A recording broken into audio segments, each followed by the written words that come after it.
con el empadronamiento. Hay que ponerle otro nombre porque la gente no entiende que eso no significa seguimiento, no significa el gran hermano, significa un mínimo de información.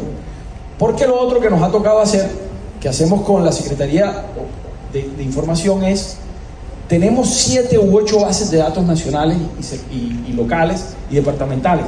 Entonces nosotros tenemos una base de datos, con unos algoritmos y unos mecanismos que tratan de unificarlo para crear un ciudadano único. Pero todo es un albur. Estamos jugando con una bola de cristal que más o menos funciona. Pero la base de datos, la información primaria, es la que necesitamos.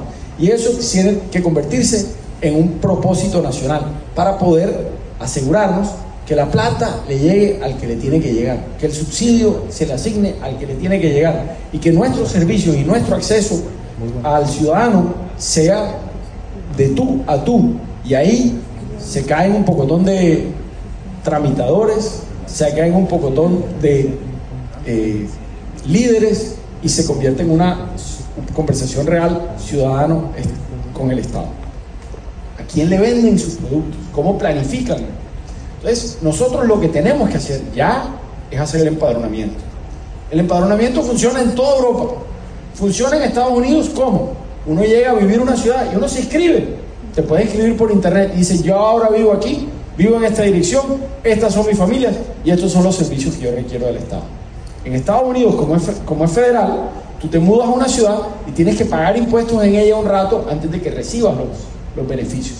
Hoy uno planifica, por ejemplo nosotros planificamos cuáles son las inversiones en educación para el crecimiento del sistema educativo en base a la demografía de los barrios. ¿Cómo está creciendo este barrio? De pronto me entero que no, que se mudaron 1000 personas a ese barrio. ¿Y de dónde vienen?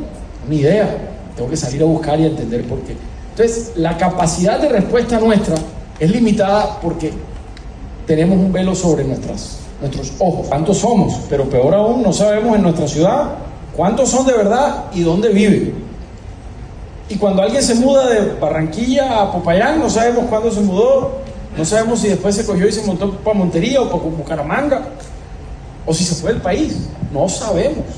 Entonces, en la mitad de la pandemia, nosotros nos decían, atiendan a la gente. ¿Y quién es la gente? Tengo que salir literalmente casa a casa con el catastro multipropósito, pero no me dice cuánta gente hay ahí.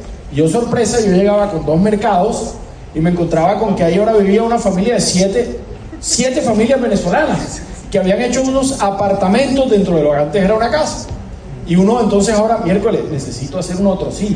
Y la Contraloría, y la Fiscalía. Y la Fiscalía me preguntaba, ¿y usted por qué no le entregó los bases de datos con una base, no entregó los mercados con una base de datos cierta de sus ciudadanos? Yo, porque no la tiene nadie. Entonces, no sabemos quiénes somos.